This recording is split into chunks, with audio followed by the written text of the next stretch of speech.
I was a bit shocked the other day to discover that I've been writing for 30 years, which is kind of seems impossible, but it's true.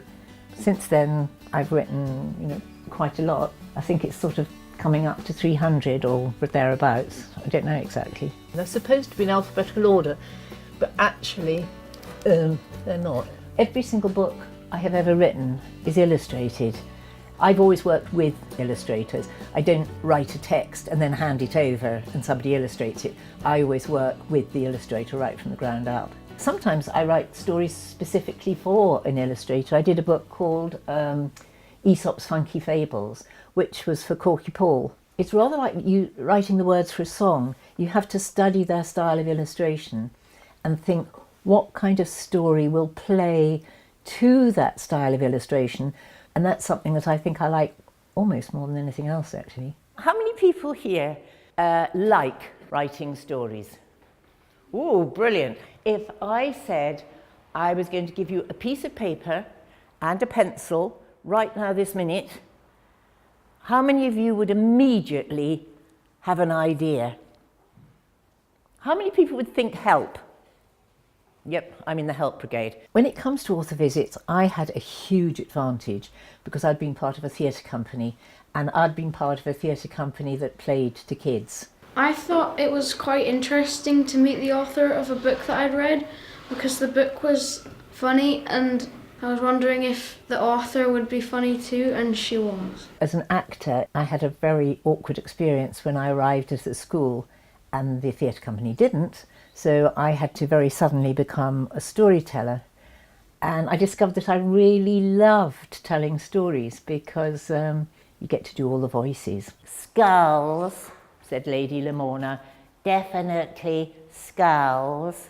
Rows and rows of dear little skulls, sewn all along the hem. Viv was in fact one of the very first writers I ever did any kind of an event with. In a way that was brilliant because her events are incredibly inventive in how she works with young people. She can use music and illustration, but then it also gave a really high benchmark for every other children's writer I've ever worked with. A tip that Vivian gave me was planning ahead, because I would usually just rush into the work and get stuck in the middle, and now I know I need to plan, I won't get stuck. Another reason I particularly like working with kids in schools is because I did find writing hard.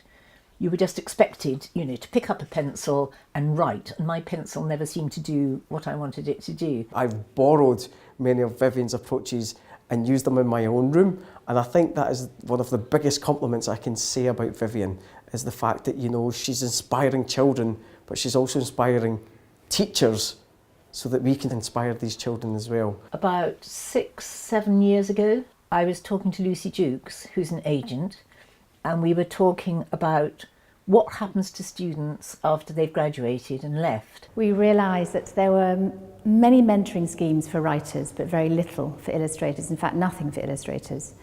And as a result, we set up together Picture Hooks. Lucy and I both believe absolutely that it has to be the very, very top quality. So it's top quality illustrators mentoring. We spend a lot of time choosing the people who come to be mentored. I think the Picture Hooks program is amazing for any illustrator who wants to focus on picture book illustration. It's the only program, at least that I know of, for people who've already graduated that can help them really attain that goal of becoming a picture book illustrator. The reason it's successful is totally down to Viv, because she has the most remarkable generosity of spirit. I've met so many new and upcoming writers through Viv. I've met so many new illustrators through Viv. She is not only about her own career and her own writing, but she's about the entire world of children's books and children's writing. When I found out I'd won the award, I think it's had the effect of making me work harder. I may go into a tailspin, trying to keep up, trying to deserve it.